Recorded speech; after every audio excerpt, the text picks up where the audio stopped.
AI artificial intelligence మన జీవితాల్లో ఎలాంటి మార్పులు తీసుకొస్తుందో రీసెంట్గా మనం చూస్తూనే ఉన్నాం. మానవ మేధస్సును అనుసరించి చేసే ప్రక్రియే ఈ ఆర్టిఫిషియల్ ఇంటెలిజెన్స్. అయితే వర్క్ స్పీడ్గా అవడంతో పాటు మనిషి ఎలా ఆలోచిస్తాడో ఆ విధంగా ఆలోచించి ఆ విధంగా మాట్లాడే తత్వం ఈ ఆర్టిఫిషియల్ ఇంటెలిజెన్స్ ఉండడం వల్ల ఇప్పుడు ఈ ఎఫెక్ట్ పబ్లిక్ ఫిగర్స్, స్టార్లు, చిరంజీవి లాంటి మెగాస్టార్ లాంటి చిరంజీవి ఈ విషయం మీద కోర్టుకు ఎగిలిన సంగతి మనకంతా తెలిసిందే.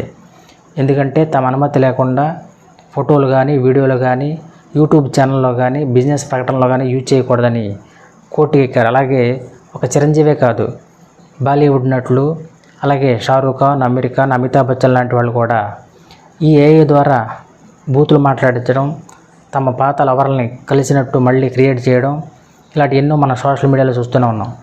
ఈ వ్యక్తిగత స్వేచ్ఛను హరించడం ఈ సోషల్ మీడియాలో ఎక్కువ అవడంతో దీన్ని అరికట్టాల్సిందిగా ఇప్పుడు ఇలాంటి స్టార్స్ అందరూ కోర్టును ఆశ్రయిస్తున్న సంగతి తెలిసిందే. ఈ ఏఐ ద్వారా ఎంత యూజ్ ఉందో అంతే వ్యక్తిగత స్వేచ్ఛను హరించడంలో దీని ముందుందనడంలో ఎటువంటి సందేహం లేదు. సోషల్ మీడియాలో మనం చూస్తున్న మీమ్స్లో కానీ వ్యక్తి ముఖ కళలు ఫేస్లు మార్పింగ్ చేసి బూతులు మాట్లాడించడం లాంటివి కూడా మన సోషల్